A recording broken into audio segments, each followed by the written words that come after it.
안녕하세요. 도서출판 한티제 오은지입니다. 오늘은 최정 시인의 푸른 돌밭이라는 시집과 함께 하겠습니다. 오늘 같이 자리해 주신 선생님은 김성경 선생님입니다. 반갑습니다. 네, 안녕하세요. 저는 한사모 회장 김성경입니다. 한사모는 한티제를 사랑하는 사람들의 모임이라는 독자들의 모임인데요. 한티제 책을 사랑하시는 분들이라면 누구나 될 수 있습니다. 반갑습니다. 오늘 함께 얘기할 최정 시인의 푸른 돌밭은 한티제에서 2019년도에 출판한 시집인데요. 이 시집을 내게 된 계기는 먼저 최정 시인이 보내주신 편지 한 통에서 시작됐습니다. 최정 시인이 편지를 직접 써서 보냈군요. 네, 그때 메일이 아니라 지인을 통해서 원고를 이렇게 프린트해서 곱게 묶고 편지를 또 출력한 거를 2페이지였는데 그거를 전달받았어요. 근데 그 편지를 읽고 일단 편지 자체에서 최정 시인이라는 분한테 굉장히 호감을 갖게 되고 좀 매료되는 그런 기분이 들었어요. 그 내용이 네. 되게 궁금한데요. 그냥 소박하게 자기를 소개한 내용이었는데요. 경북 청송에서 혼자 농사를 짓는 1인 여성 농부다라고 자기를 소개하면서 6해 동안 농사를 지었고 7해 농사를 준비하고 있다. 그러면서 제가 좀 인상 깊었던 말은 자기가 가진 시에 대한 생각은 단순합니다 라고 하면서 글과 삶이 일치하는 생활이라고 딱 표현을 해주셨어요. 여성이 혼자 네. 말하자면 농사를 지으면서 시골에 산다는 것이 네. 쉽지 않을 텐데 네. 그 삶과 시가 되게 궁금한데 한번 읽어볼까요? 네, 먼저 제가 그때 원고를 딱 받고 첫 번째 딱 펼쳐서 처음 본 시가 시집에서도 첫 번째 실려 있는데요. 뱀이라는 시였어요. 뱀. 최정. 나는 독해졌다. 감자밭에 딸이 튼 독사 한 마리 쇠스랑으로 죽여버렸다. 뱀만 보면 기겁해 달아나던 내가 난생 처음 뱀을 죽였다. 알 굵어지라고 웅덩이물 끌어다 긴 가뭄에 지켜낸 감자. 여기서 물러설 순 없다. 내장이 터지고 머리가 납작해지도록 내리치고 또 내리치다가 등에 소름이 돋는다. 축 늘어진 독사의 주검처럼 슬퍼졌다. 혼자 뱀을 맞닥뜨려서 뱀을 죽일 때 기분이 어땠을지 이 시를 읽으면서 많이 떠올랐습니다. 네, 청송에 살면서 일어나는 어떻게 보면 좀 무섭기도 하고 그쵸, 혼자 지내면서 그런 사건의 하나였던 것 같은데 이제 청송이라는 최정 시인이 사는 곳에 대한 어떤 느낌을 알 수 있는 시를 하나 읽어볼게요. 네. 무섭지 않아라는 시인데 네. 한번 20쪽에 있죠? 네. 무섭지 않아, 혼자 무섭지 않아, 골짜 끝에 산다고 하면 다짜고짜 이렇게 물어본다. 뭐가 무서워? 세상에서 사람이 제일 무섭지. 낮은 산이 둘러싸면 어둠마저 이불처럼 포근하다. 산짐승도 나와 같을 것이다. 뭐 청송이라고? 교도소? 아니, 소나무가 많아 청송이래. 별빛조차 푸른 빛이야. 수도권 지인들은 하나같이 오지에 있는 교도소만 떠올릴 뿐 청송 꿀사과도 주황산 폭포도 모른다. 솔향으로 숨쉬는 일이 얼마나 근사한지 자랑해야 했다. 그러나 말하지 못한 게 있다. 도시에서 20년을 달리다 보니 바람 빠진 타이어처럼 속이 텅 비어버렸다. 무섭지 않냐고? 무서웠다. 대충 눈 감고 사는 일이 무서웠다. 텅 빈 속을 보이기가 두려워 골짜 끝에 나를 가두기로 했다. 푸른 별빛 쏟아질 때까지 유배 중이다. 그러니까 여기까지인데요. 사람들이 청송 그러면 쉽게 막 청송 교도소, 네, 뭐 맞아요. 청송 뭐 이렇게 많이들 네. 묻지만 이걸 찾아보니까 청송이 이제 말하자면 푸른 소나무가 많다는 네. 게 이제 뭐 저도 이 시를 읽고 아 청송의 네. 이름이 그랬구나라는 네. 떠올랐어요. 그런 느낌이 강한 곳인데 다 사람들마다 이제 쉽게 물어보는 것 같습니다. 근데 이런 청송에서 자신이 이 이전에 쓴 시집의 머리 시인의 말을 잠시 제가 들려서 보면 잠시 그것도 한번 살펴볼게요. 이 시집은 산골연가라는 네. 최정 시인의 그 전전 시집쯤 되는 시집인데 이 시집의 시인의 말은 밭에 나가 땀을 흘려 일하다 보면 제가 쓴 한 편의 시가 부질없어 보일 때가 많습니다. 그럼에도 불구하고 도시에서 산골로 삶의 터전을 옮겨와 홀로 부른 노래들을 묶어봅니다. 이 땅 위에 발 딛고 서서 가냘프지만 소중한 생명력을 이어가는 세상의 모든 당신들에게 이 시들을 보냅니다. 당신이 있어 이 작은 골짜기가 오늘도 빛납니다. 푸른 별 내리는 청송에서 채정이라고 했어요. 그러니까 네. 푸른 별이 내린다는 표현을 하셨잖아요.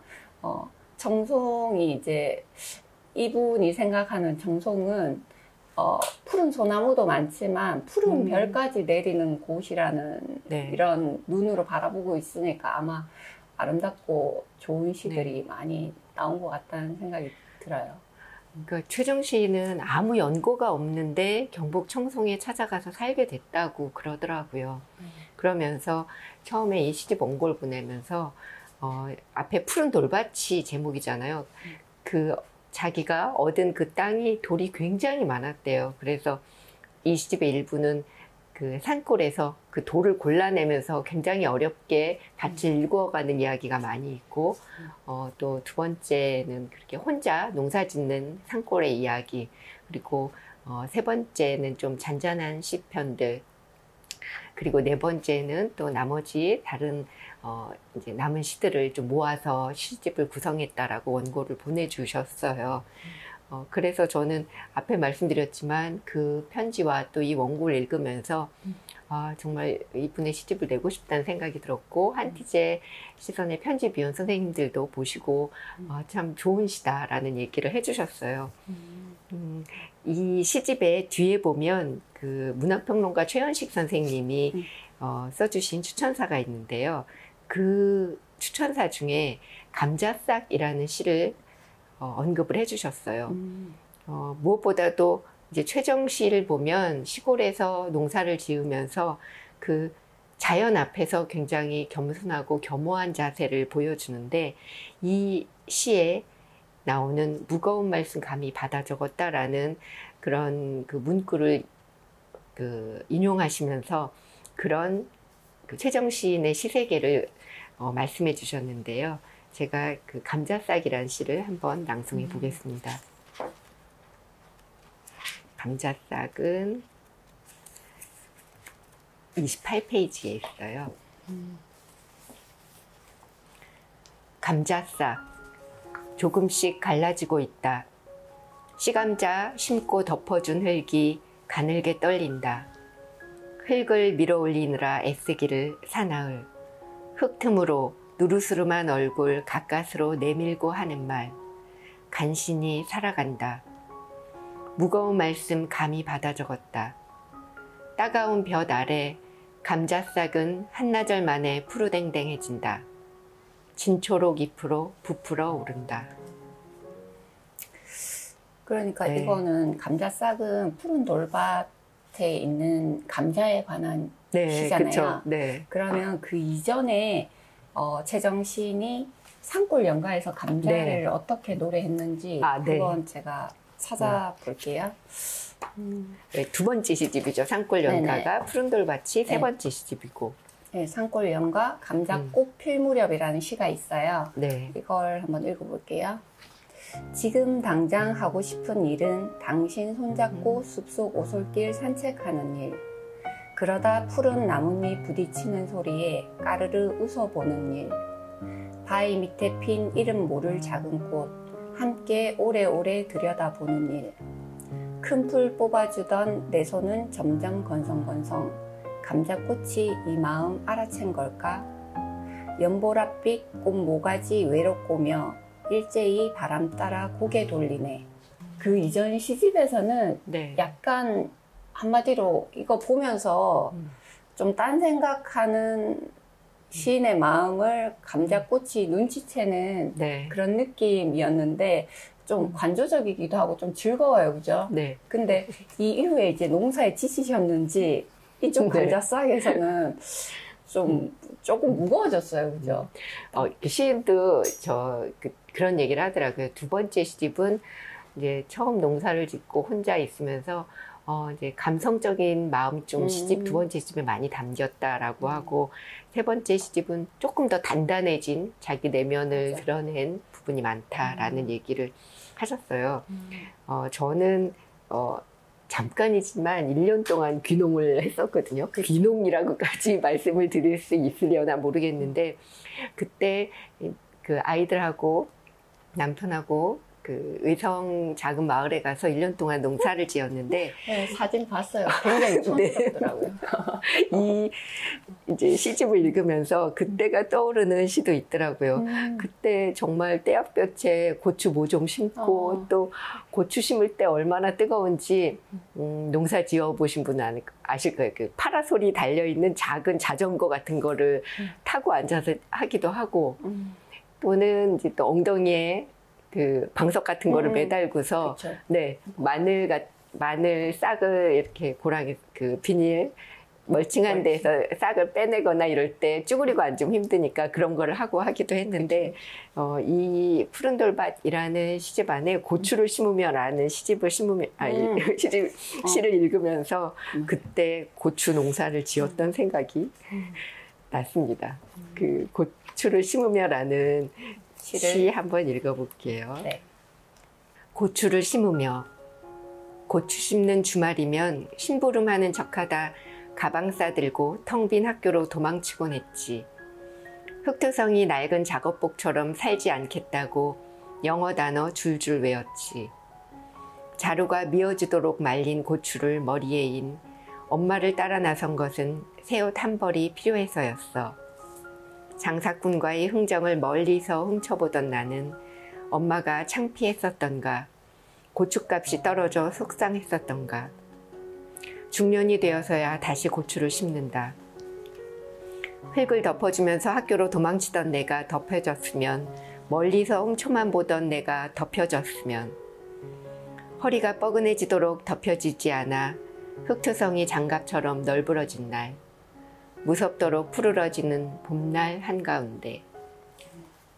선생님은 결혼해서 뭐 말하자면 잠시 농사를 지은 건데, 네. 이분은 청소년기에 이 고추를 네. 심느라고 딴에는 정말 힘들었을 그러니까 아마 이 시를 보면 부모님이 농사를 지었는데 그 농사일 시키면은 도망가고 네.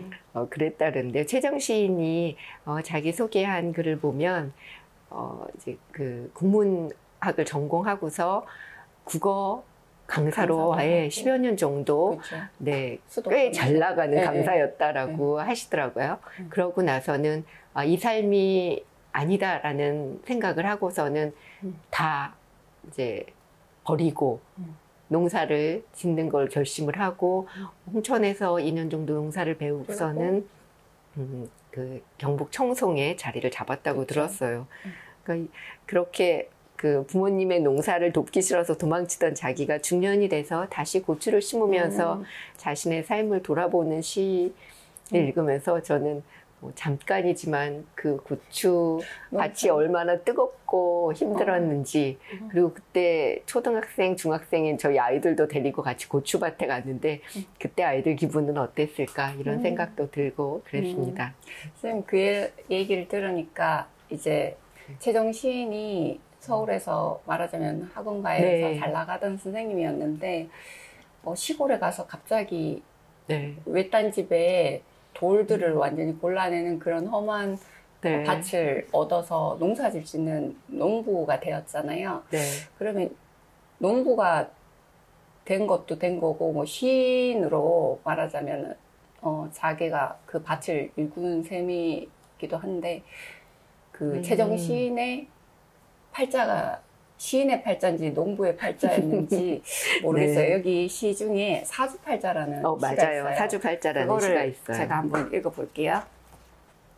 얕게 한번 강원의 자파 명리학을 읽고 연월 일시 팔자를 뽑아보았다. 단박에 보이는 건 얻은 건 예술적 재조요. 잃은 건 결혼할 운이라. 그것도 변방의 재주구나. 대학을 1년 다니고 이유 없이 휴학을 해버리자 엄마는 불이 나게 읍내 철학관을 다녀왔다. 너는 억지로 결혼시키면 안 된다 하더라. 그냥 간섭하지 말고 맘대로 살게 두래. 그리고 뭐 암튼 뭐든 늦디야. 그날 이후 내 청춘은 간섭당하지 않고 멋대로 날뛰었다. 팔자에 정신없이 이어지는 격렬한 물과 불의 충돌로 날뛰던 청춘은 가랑이가 찢어졌다.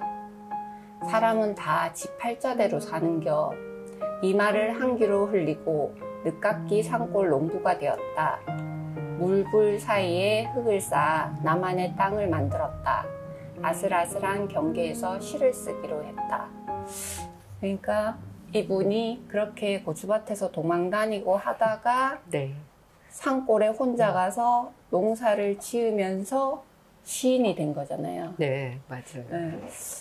그러니까 사주팔자라는 거 믿으세요, 선생님? 아니요, 저는 한 번도 사주 본 적이 없어서 저는 최근에 모르겠어요. 뭔가 있을 것 같기도 하고요. 본 적이 있거든요. 네. 근데 뭐 그게 맞다 안 맞다를 떠나서 네.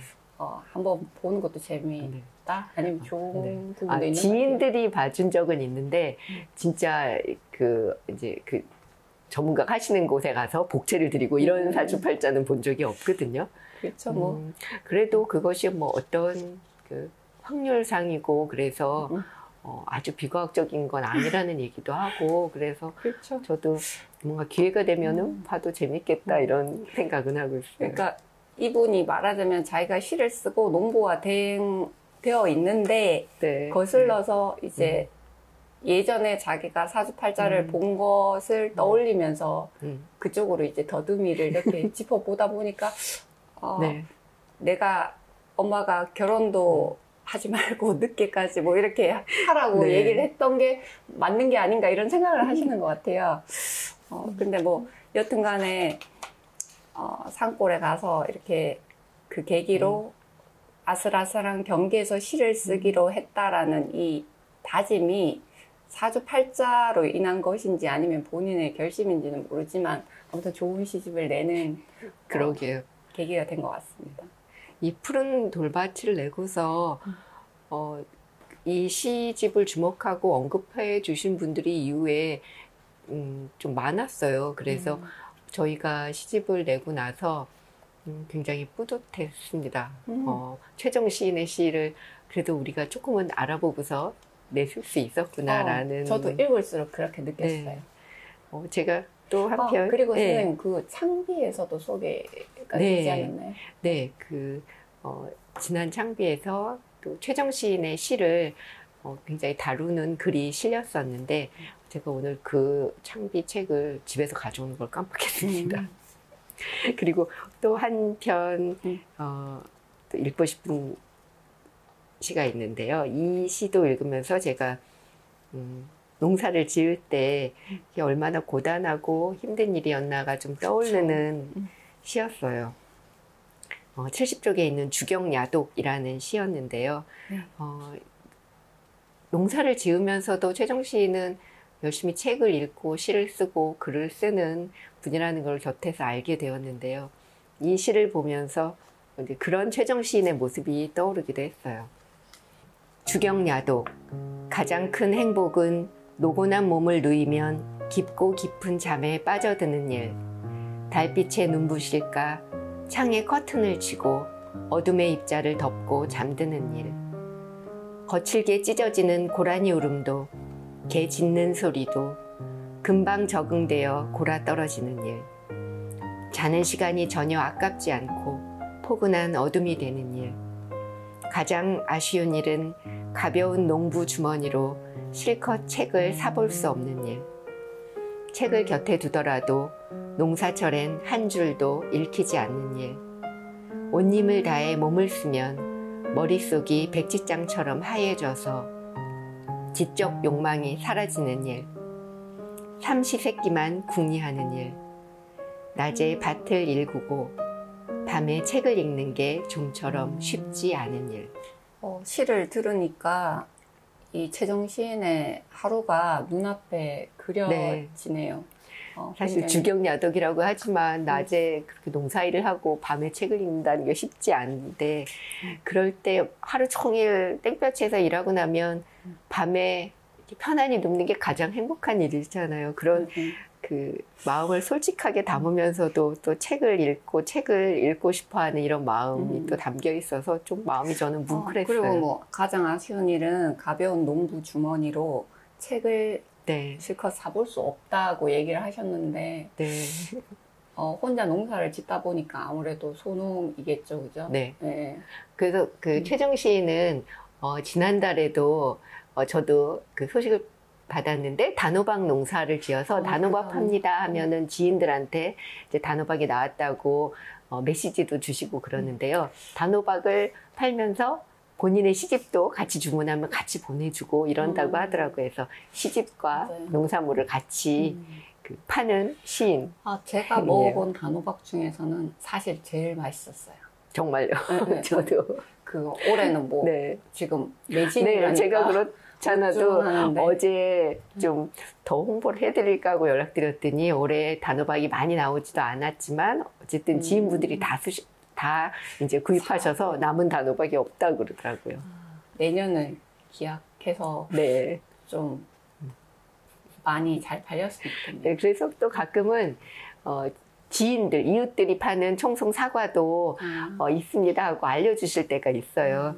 그래서 그 최정 씨는 뭐 페이스북 같은 SNS도 하고 또 그 골짜기의 모습도 사진으로 가끔 올려주시니까 궁금하신 분들은 한번 검색해서 보시면 최정 시인의 소식도 알 수 있을 겁니다. 그렇죠. 그리고 그 최정 시인을 작년 겨울에 저희 동네로 한번 초대를 했었어요. 저희 동네에서 이제 저희 독서 모임이 있는데 제가 서남시장 근처에 살아요. 그래서 독서 모임을 서남시장 낭독회 줄여서 서독회라고 이름을 붙였는데 그때 최정 시인의 푸른 돌밭을 같이 읽었거든요. 그래서 우리 시집 읽었는데 시인을 한번 만나보면 어떨까 하는 이야기를 해서 제가 최정 시인께 부탁을 드렸더니 흔쾌히 경북 청송에서 대구까지 와주셨어요. 그래서 그때 우리가 시집을 읽었다 그랬더니 시집에 실리지 않은 잡지에 실었던 시들과 또 그 당시에 곧 발표할 신작시 시들을 몇 편 이렇게 프린트해서 가져와 주셔서 그때 모인 독서회 분들하고 나눠서 읽었는데요. 그때 참 저희가 그 자리를 막걸리를 한잔 하면서 그렇게 시를 돌아가면서 읽고 궁금한 점을 묻고 쉬고 산불 얘기를 듣는 자리였는데 굉장히 좋았어요. 그래서 그때 우리 동네 그 낭독회 회원분들이 궁금한 질문도 하고, 생각보다 손이 되게 고와요. 그래서 그 농사일을 하면서 손을 곱게 유지하는 비결, 이렇게 장갑 끼고, 이렇게 그 비닐 장갑도 끼고, 또 거기에 덧 끼우고, 돌이 워낙 많기 때문에 그렇게 하지 않으면 손이 견뎌나지 않아서 그렇게 한다고 그런 얘기도 듣고, 살아온 이야기도 많이 듣고 그랬어요. 푸른 돌밭에 실리지는 않았고 그때 신작시로 가져오셨던 시 중에 한 편을 이 자리에서 들려드리고 싶어요. 제가 그래도 괜찮을지 세정 씨께 어저께 여쭤봤더니 그렇게 소개해 주시면 좋죠 라고 얘기를 하셨어요. 내 귀에 풀벌레라는 시인데요. 지금도 굉장히 무덥지만 곧 가을이 올 걸 기대하면서 이 시를 읽어보면 좋겠다는 생각이 들었습니다. 내 귀에 풀벌레. 가을 달빛 출렁이게 하던 풀벌레 한 마리가 찬바람에 실려 귀 속으로 들어왔다. 가만 들어보면 뾰족하게 날카로운 쇳소리처럼 고음을 내던 녀석. 텃밭 작은 무까지 마저 뽑아 긴 가뭄 고달픈 농사도 끝났는데 풀벌레는 귀에서 나갈 낌새가 없다. 노을빛도 들지 않는 작은 골짜기, 어슴풀에 어둑해지는 시간, 서늘하게 쓸쓸해지는 시간. 내 귓속에선 연주가 시작된다. 정작 풀숲 벌레들은 겨울잠에 빠졌는데 귓속에선 풀벌레가 절정으로 온다. 달빛 아래 시간 가는 줄 모르고 풀벌레 소리 훔친 죄, 귀뚜라미 여치 소리 특히 사랑한 죄. 피부가 그을리도록 화끈거리던 불면의 밤들 지나 갱년기 절정을 지나 완경. 굽이굽이 잘 넘었다 다독이려고 귓속에 악기 하나 들어왔나 보다. 의사 진단명은 이명. 이명을 겪는 마음을 또 이렇게 풀벌레 소리로. 예쁜데, 그죠? 네. 그때 그 자리에 이명을 앓는 분이 한 분 계셨어요. 그래서 이 시를 읽고 와, 너무 공감하면서 이명이 또 굉장히 또 본인에게는 힘들고 괴로운 그런 고통일 수 있는데 그거를 풀벌레 소리로 이렇게 시로 승화시킬 수 있구나라고 공감하고 감탄하는 그런 이야기를 나눴던 기억이 납니다. 그 최근에 네. 최정신의 페이스북을 보니까 네. 이제 어머니가 돌아가셨더라고요. 아, 네, 저도 소식 들었어요. 그 근황을 보면서 이제 어머니가 과거에 아버지가 돌아가셨을 때 무덤가에서 네. 하셨던 말씀 같은 것도 적어놓고 하셨던데 산골 연가라는 시집을 보면 아버지가 돌아가시고 이제 네. 성묘를 다녀온 이야기를 또 네. 쓰셨는데 그걸 제가 한번 두 편을 연이어서 들어볼게요. 산골 연가 성묘 1. 찐 감자와 옥수수에 큰 잔으로 소주 한 잔 올립니다. 생전에 좋아하시던 민물회 준비 못했지만 제 손으로 처음 키운 걸 드리고 싶었습니다. 매미 소리 요란합니다. 아버지 목소리가 듣고 싶습니다. 커다란 나무 그늘 의자에 누워 깜빡 잠들었습니다. 모기가 달려들어 깨어보니 추풍령 휴게소. 아버지 보러 오가는 장거리 운전. 너무 많은 생각했나 봅니다. 산골로 돌아오는 길, 사이드 미러에 담긴 노을을 보다 슬며시 외로워져 힘껏 엑셀을 밟았습니다. 이거 말하자면은 삶의 이야기죠. 부모님이 네. 돌아가시는 건 누구나 겪는 일이잖아요. 근데 여기에서 찐감자 네. 옥수수를 이제 민물에는 뭐 이렇게 뭐 날씨 매미 소리니까 덥고 해서 못 가지고 가신 것 같고 본인이 직접 농사 지은 걸 이렇게 앞에다가 네. 갖다 놓는 그 마음이 어떤 건지 상상이 되니까 좀 안타깝기도 하고 저도 참고로 빵을 구워가지고 저희 아버지 산소에 성묘 갈 때 얼마 전에 그러셨구나. 갔었거든요. 네. 그 덩그러니 빵만하게 올려놓긴 했는데 그래도 좋아하셨을 거예요. 뭐 마음이죠, 그죠? 네. 이때 뭐 아버지를 모시고 최근에 이제 어머니를 네. 모시면서 이제 여러 가지 엄마와 아버지에 대한 그 마음 속에 네. 뭐 미움이랄까 그리움이랄까 이런 것들을 많이 표현을 하셨던데 그런 마지막으로- 마음이 되게 잘 네.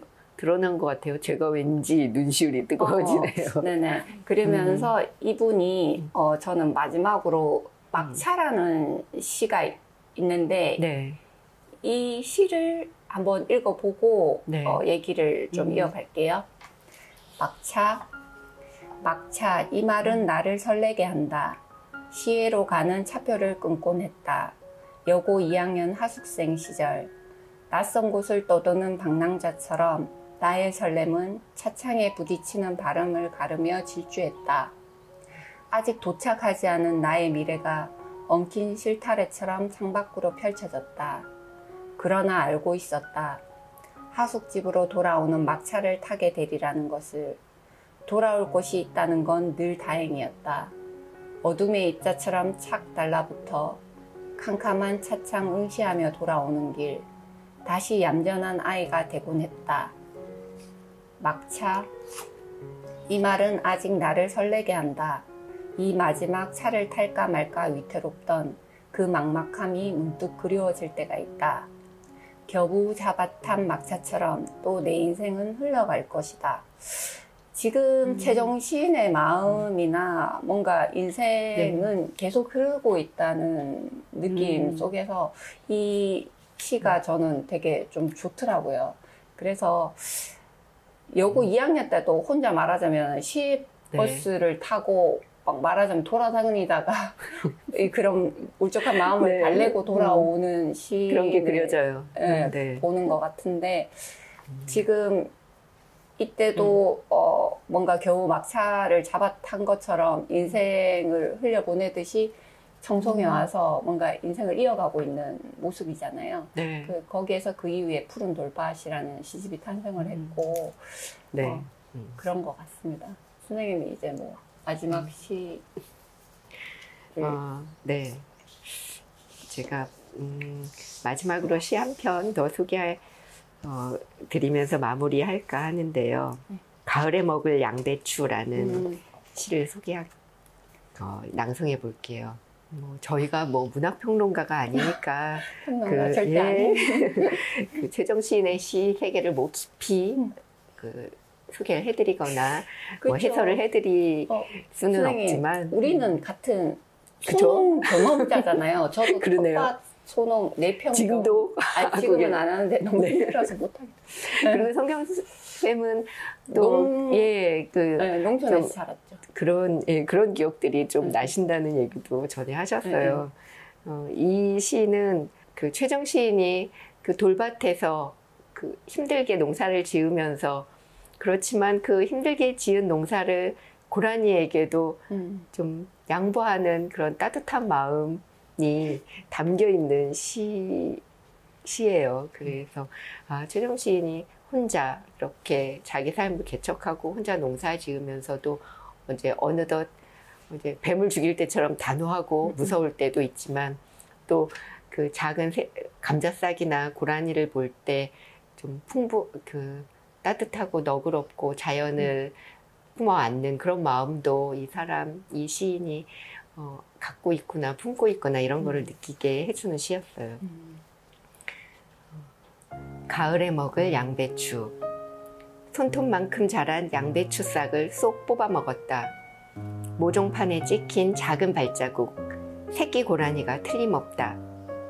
씹어 먹을 만큼 자라야 탐낼 줄 알고 덮어두지 않았는데 어지간히 배가 고팠나 보다. 가물어 풀도 귀했으니 눈 감아 주기로 한다. 오늘 그 최정 시인의 푸른 돌밭이라는 시집을 함께 읽어보고 이런저런 이야기를 나눠봤는데요. 이 유튜브를 보시는 분들도 시집을 또 문득 읽어보시는 것도 이 더위를 이기고 또 가을을 맞을 때 또 좋지 않을까. 조금 이제 처서도 지났는데 찬바람이 불어오는 걸 기다리면서 시집을 읽어보는 시간을 가져보시면 좋겠다는 생각이 들었어요. 네, 저도 최정 시인이 말하자면 이 양배추 싹 뽑힌 걸 보면서도 살짝 눈을 감고 있는 그 모습이 생각이 나서 마음 한쪽이 되게 따뜻해지는 것 같은데 네. 아무튼 좋은 시간, 좋은 시집을 읽게 돼서 되게 뜻깊은 시간이었습니다. 네, 다음에도 또 함께 나누고 싶은 시집을 갖고 또 찾아뵙겠습니다. 네, 고맙습니다. 감사합니다.